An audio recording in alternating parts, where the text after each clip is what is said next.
Hola querido, en este estudio veremos a la familia desde el punto de vista bíblico. Para eso tenemos que remontarnos a la semana de la creación. Mira, hay dos instituciones establecidas por Dios en la creación. La primera es el matrimonio, la segunda es el sábado.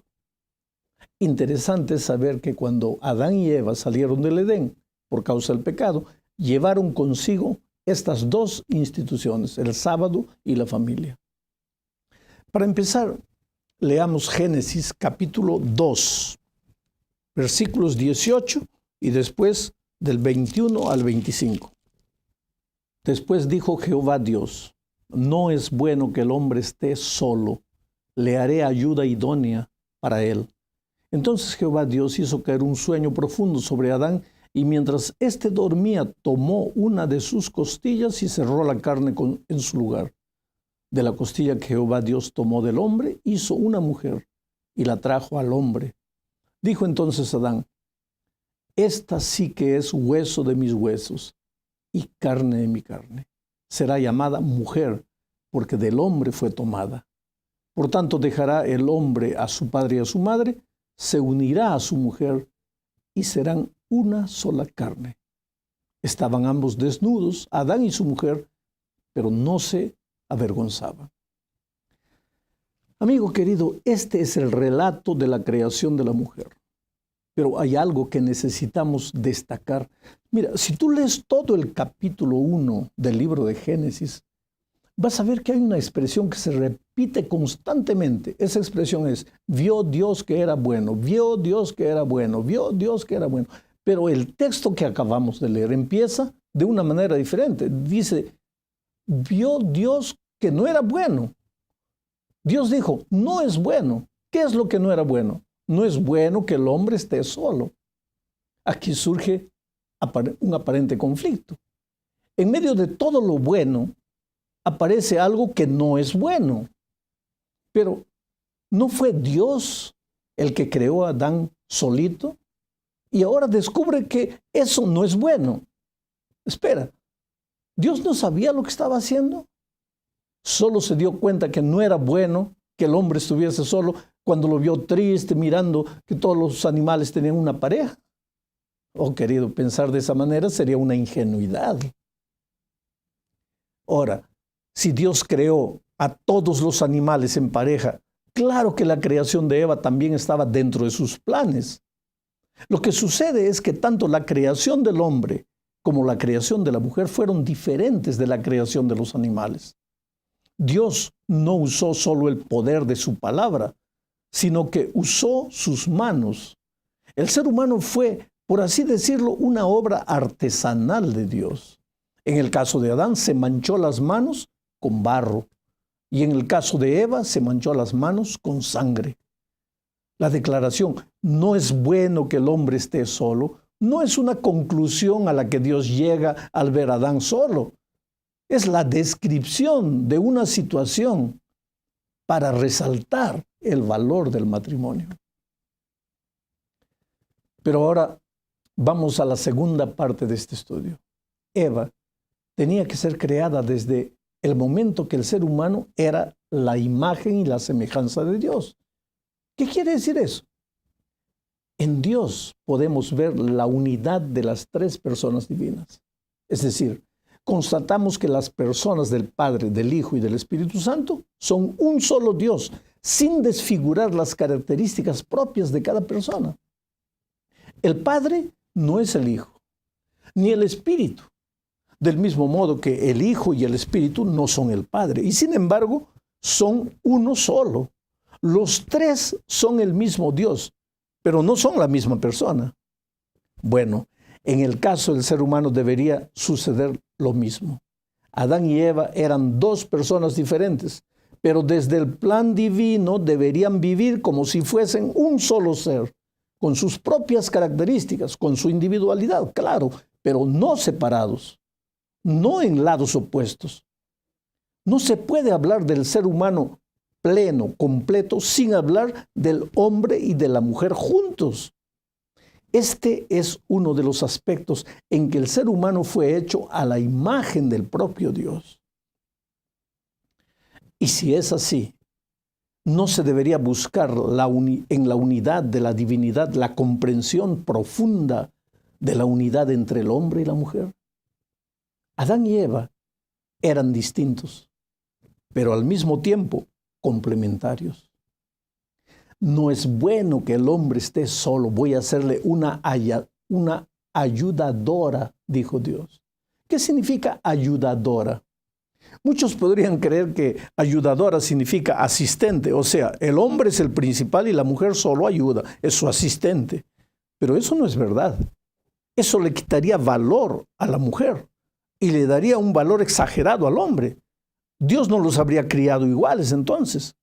Bueno, para entender mejor el concepto bíblico de la palabra ayudador o ayudadora, necesitamos leer otro versículo donde se encuentra la palabra ayudador. Es el Salmo 46, versículo 5. Dice así: bienaventurado aquel cuyo ayudador es el Dios de Jacob, cuya esperanza está en Jehová su Dios. La palabra ayudador, refiriéndose a Dios en hebreo, aquí en este versículo, es la palabra ezer, que es la misma palabra en el caso de Eva, cuando se dice que fue ayudadora. Y ezer no significa asistente. Dios no podría ser asistente del ser humano. Ezer, la palabra hebrea, significa literalmente el que viene a rescatar a alguien del peligro en que se encuentra. Pero sigamos adelante. Al despertar a Adán del sueño y ver a la mujer recién creada, él compone una bella poesía. En el hebreo, lo que Adán dijo, lo dijo en verso. Esta sí que es carne de mi carne y hueso de mis huesos. Era un verso. Nota que el hombre frente a la mujer la reconoce como igual en cuanto al hecho de ser humano, su rango, su nivel. Hueso de mi hueso, carne de mi carne. En Eva, Adán reconoce su propia humanidad, pero al mismo tiempo se sorprende y reconoce algo novedoso en ella, que la diferencia de él. Así comienzan entonces características propias de cada uno de ellos, que teniendo un origen común, se desarrollarán de un modo específico y diferente, particular. Cada uno con sus características, pero los dos uno solo. Solo que ese desarrollo de cada uno será posible mientras hagan o sean una sola carne. Es decir, cuando reconociendo su propio origen, su propia identidad individual, aprendan a vivir en unidad. Unidad que hace posible, paradójicamente, que ambos sean distintos, al mismo tiempo unidos. En la unidad son dos los que se unen. La unidad, a diferencia de la uniformidad, la unidad reconoce las diferencias porque se realiza en la relación armónica de dos diferentes, pero que actúan como uno. Hombre y mujer no se diluyen, no pierden su identidad, pero tampoco se distancian. Cada cual está enfrente del otro y no se avergüenza, ni se siente superior o inferior. Esta realidad se ilustra en la expresión: estaban desnudos y el hombre y su mujer, pero no se avergonzaban uno del otro. Es decir, hombre y mujer se reconocen en su necesidad de complementación y no se avergüenzan de ello. Esa es la desnudez que no esconden, sino que reconocen al complementarse. Hombre y mujer ven claro que la plenitud de su propia humanidad se realiza al ser un organismo sin partes separadas, que es lo que ocurre cuando escondemos la desnudez, al separarnos. En la unidad del esposo y de la esposa no hay espacio para la extrañeza, porque el hombre y la mujer, por el hecho de reconocer que necesitan uno del otro, no renuncian a su individualidad, pero son uno. Por eso deja el hombre a su padre y a su madre y se une a su mujer y se hacen una sola carne. En la tercera parte de este estudio veremos el consejo de Jesús con relación a un matrimonio feliz. Leamos Marcos capítulo 10, versículos 7 al 9. Por esto dejará el hombre a su padre y a su madre, y se unirá a su mujer, y los dos serán una sola carne. Así que no son ya más dos, sino uno. Por tanto, lo que Dios juntó, no lo separe el hombre. Hay dos pensamientos interesantes en este texto. El primero es el de la unidad, de la particularidad del matrimonio. El matrimonio, querido, es una institución en la que nadie debe interferir. Nadie. Ni los padres. Me preguntó el otro día una señora preocupada con el matrimonio de su hijo. Mi respuesta fue, mucho menos los padres. No está escrito, querido, el número de hogares destruidos porque el esposo o la esposa no rompieron el cordón umbilical con los padres. Vivir separados de los padres es un principio bíblico establecido en el Edén y refrendado por el Señor Jesucristo. El otro pensamiento del texto que leímos es que el matrimonio debe durar hasta que la muerte los separe. Problemas existen en todo matrimonio. Dos personas individuales no viven fácilmente en unidad después de la entrada del pecado, con el carácter deformado. El matrimonio, por tanto, es una escuela donde uno nunca se gradúa. Requiere crecimiento diario. Y este crecimiento involucra renuncia, perdón, aceptación, en fin. Pero hay algo más. Pablo también habló del matrimonio y estableció un principio. Leamos lo que dice Efesios capítulo 5, versículos 25 al 27. Maridos, amad a vuestras mujeres, así como Cristo amó a la iglesia y se entregó a sí mismo por ella, para santificarla, habiéndola purificado en el lavamiento del agua, por la palabra, a fin de presentársela a sí mismo una iglesia gloriosa que no tuviera mancha, ni arruga, ni cosa semejante, sino que fuera santa y sin mancha. En este texto Pablo presenta el principio de la entrega. Amad a vuestras mujeres como Cristo amó a su iglesia y se entregó por ella, dice. Para amar como Cristo amó, sin duda, hay que vivir en permanente comunión con Jesús. Solo cuando el carácter de Jesús sea reproducido en el ser humano, Él podrá amar como Cristo ama a su iglesia y solo entonces podrá renunciar y entregarse, y esa entrega es la que fomentará el crecimiento de ambos dentro del matrimonio. Vamos a la cuarta parte de este estudio. Esta parte tiene que ver con la pureza sexual dentro del matrimonio. En principio debemos tener en cuenta que el sexo en el matrimonio es una de las cosas más puras, limpias y sagradas que Dios creó.